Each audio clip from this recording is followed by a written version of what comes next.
Good morning, students. Today we are going to do P block elements.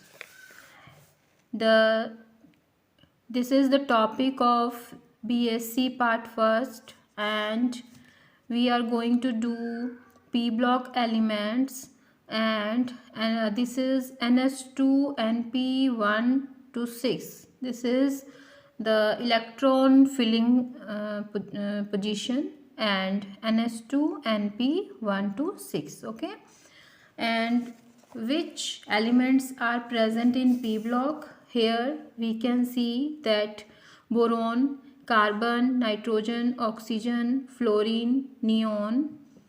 You can take a screenshot of it, and this is group wise. This is 13th group, 14th group, 15th group, 16th, 17th and 8th A, and 18th group we can say. And this is aluminium, silicon, phosphorus, sulfur, chlorine, argon, gallium, germanium, arsenic, selenium, bromine, krypton, indium, tin, antimony, tellurium, iodine, xenon, thallium, lead, bismuth, polonium, acetine and radon. Okay, and helium is also considered, but this is the P block actually. Also helium is considered in S block, but some of its properties are like P block. Okay, so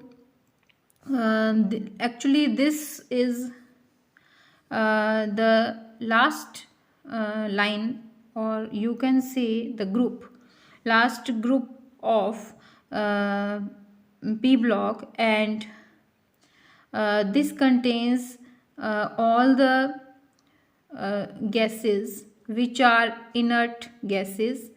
So helium, neon, argon, krypton, xenon, radon, these all are inert gases we can say, and that's why the helium is here, because its property is like these gases. Okay, so now we are going to study about the group wise study, the group 13 elements. Okay, and which is group 13 group is this: boron, aluminium, gallium, indium and thallium. Okay, this is group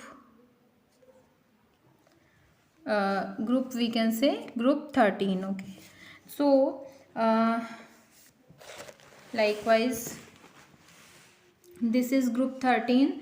So we are going to study about the 13 group elements. So which are the elements? Boron, so it's NS2 NP1 we can say. After that it's 2s2 2p1. Okay, aluminium 3s2 3p1, gallium 3d 10 4s2 4p1, and indium 5s2 5p1, and thallium is 5d 10 6s2 6p1. So 2s2 2p1, 3s2 3p1, 4s2 4p1, 5s2 5p1, 6s2 6p1 means ये groups हैं, और इनकी जो oxidation states हैं वो कौन कौन सी हैं देख लीजिए यहाँ पे कि the group oxidation states of boron, आप यहाँ पे देख सकते हैं कि आप यहाँ से कितने इलेक्ट्रॉन निकाल सकते हैं। तो हमें पता है कि जो इनर्ट गैस इलेक्ट्रॉन कॉन्फ़िगरेशन होता है वो इनर्ट इलेक्ट्रॉन कॉन्फ़िगरेशन जो है, इनर्ट गैस इलेक्ट्रॉन कॉन्फ़िगरेशन, उसमें क्या है कि जैसे हीलियम है, हीलियम है तो इससे हम इलेक्ट्रॉन नहीं निकाल सकते, बट इसके आगे वाले दोनों से आराम से निकाल सकते हैं। सो हम यहाँ से 1 इलेक्ट्रॉन, यहाँ से 2 इलेक्ट्रॉन, कितने इलेक्ट्रॉन निकल गए आपके? 3। तो इसकी जो ऑक्सीडेशन स्टेट है वो 3 हो जाएगी, ठीक है। इसी तरह से एल्यूमिनियम है 3s2 3p1 है, और इसमें हम जो है इलेक्ट्रॉन निकाल सकते हैं, 1 भी निकाल सकते हैं और 3 भी निकाल सकते हैं, ठीक है। तीनों भी निकाल सकते हैं और ये 1 भी निकाल सकते हैं, क्योंकि इसमें ये इसलिए है बिकॉज यहाँ पर जो है आकार जो इसका है वो थोड़ा बड़ा आ जाता है। उसके बाद में साइज़ बढ़ता है वैसे वैसे।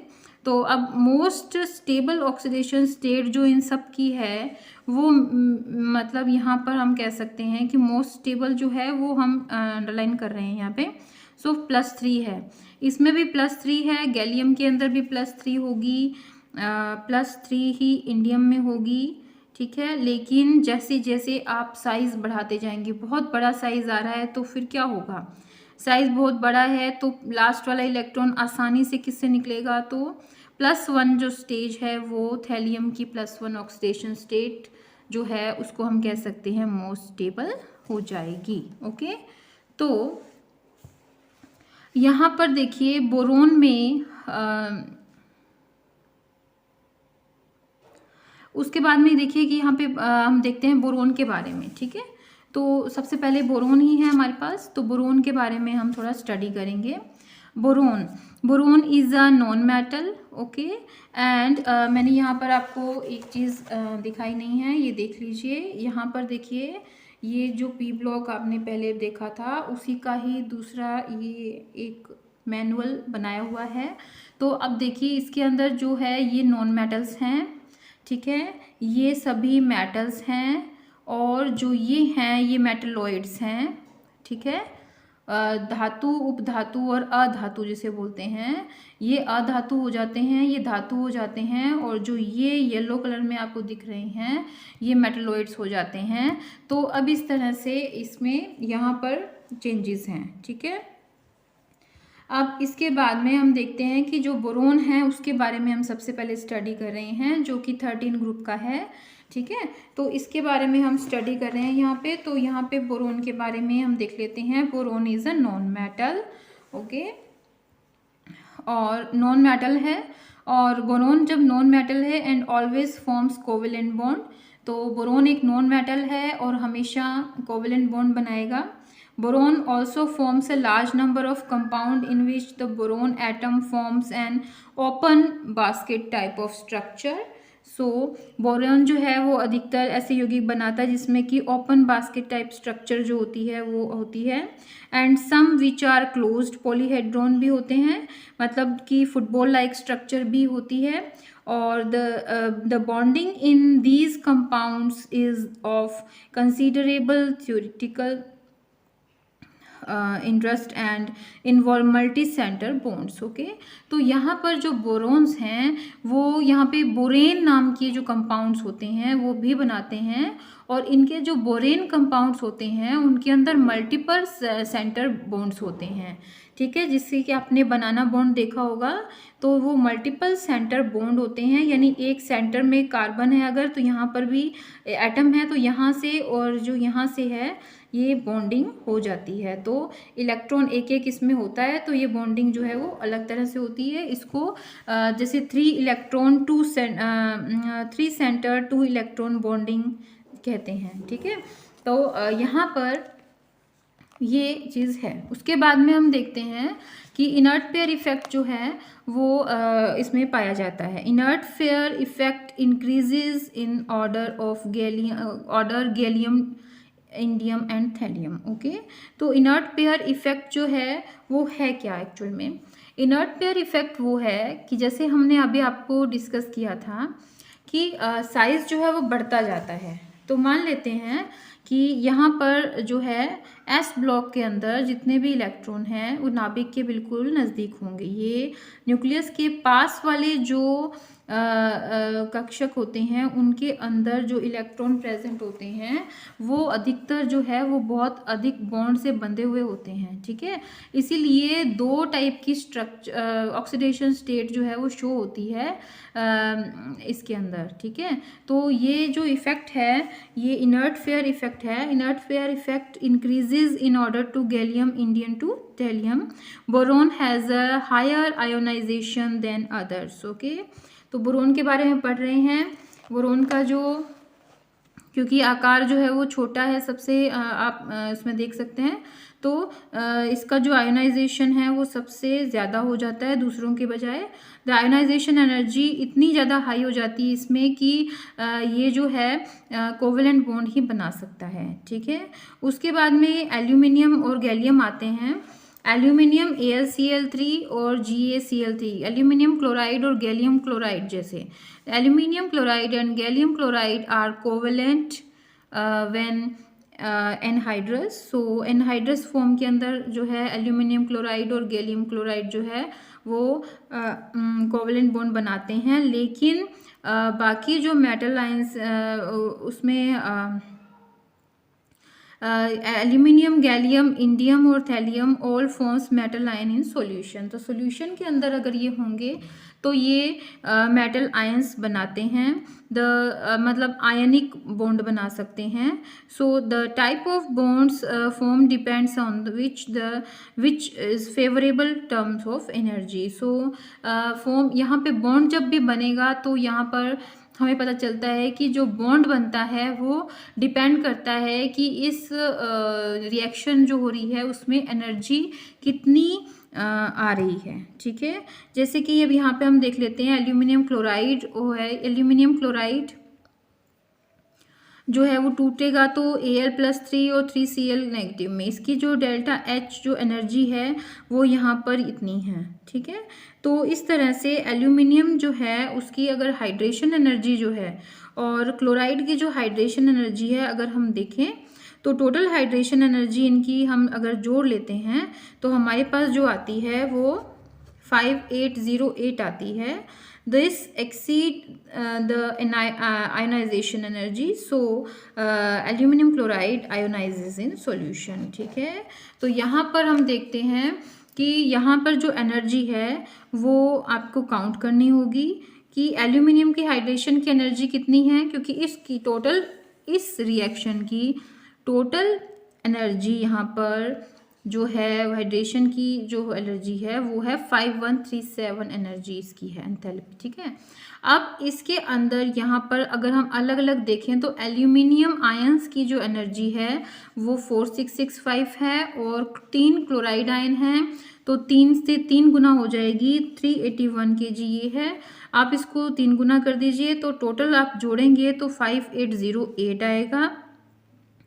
ये एनर्जी जो है वो इस एनर्जी से ज़्यादा है, ये एनर्जी, इसका मतलब है कि जो हाइड्रेशन एनर्जी है वो ज़्यादा है, इसका मतलब इसमें आयंस बनेंगे, यानी सॉल्यूशन में ये सॉल्यूशन में आयंस बनाएगा एल्यूमिनियम क्लोराइड, ठीक है। अब इसके बाद में यहाँ पर बोरेन्स आते हैं जो हमारा इम्पोर्टेंट टॉपिक है। यहाँ पर है हाइड्राइड्स ऑफ बोरोन, ठीक है। बोरोन ही हम पढ़ रहे हैं तो बोरोन के अंदर देखिए यहाँ पर हाइड्राइड ऑफ बोरोन है, हाइड्राइड्स ऑफ बोरोन्स। तो यहाँ पर कितने टाइप के बोरोन्स होते हैं वो हम देख लेते हैं। सबसे पहले हम देखते हैं क्लोजो बोरेन्स जो हैं वो क्या हैं। सबसे पहले तो ये देखिए कि बोरेन्स कहते किसे हैं। बोरोन के जो हाइड्राइड होते हैं जो हम BH3 बनाते हैं उसको हम उस टाइप के यौगिकों को बोरेन कहते हैं। बट BH3 जो है वो प्रेजेंट नहीं होता है एक्चुअल में, वो एज अ B2H6 प्रेजेंट रहता है, ठीक है। अब यहाँ पर हम देखते हैं कितने टाइप के क्लोजोबोरेन्स, नीडोबोरेन्स, आर्कनोबोरेन्स एंड हाइफोबोरेन्स एंड कंजक्टोबोरेन्स, ठीक है। तो इस टाइप के बोरेन्स जो हैं यहाँ प्रेजेंट हैं। जो क्लोजोबोरेन है ये ब्लैक क्लस्टर्स टाइप के स्ट्रक्चर होते हैं, नीडोबोरेन्स होते हैं ये नेस्ट टाइप के स्ट्रक्चर होते हैं, और आर्कनोबोरेन्स जो हैं वो यहाँ पर जो है हम देख सकते हैं कि ओपन टाइप के स्ट्रक्चर हैं और जो हाइफोबोरेन हैं वो ओपन क्लस्टर टाइप के स्ट्रक्चर हैं और इनके जो फार्मूलाज हैं, जनरल फार्मूलाज जिन्हें बोलते हैं, वो यहाँ पर दिए हुए हैं। तो कंजक्टोबोरेन जो हैं, these are formed by linking two of the proceeding type of cluster together. General formula इनका जो है वो ये B20H16 BnHm होता है। ठीक है, तो यहाँ पर नॉमेनक्लेचर इसका बोरेन का वो क्या होगा, यहाँ पर जो है हम देख लेते हैं। तो यहाँ नॉमेनक्लेचर इसका देखें तो क्या होगा,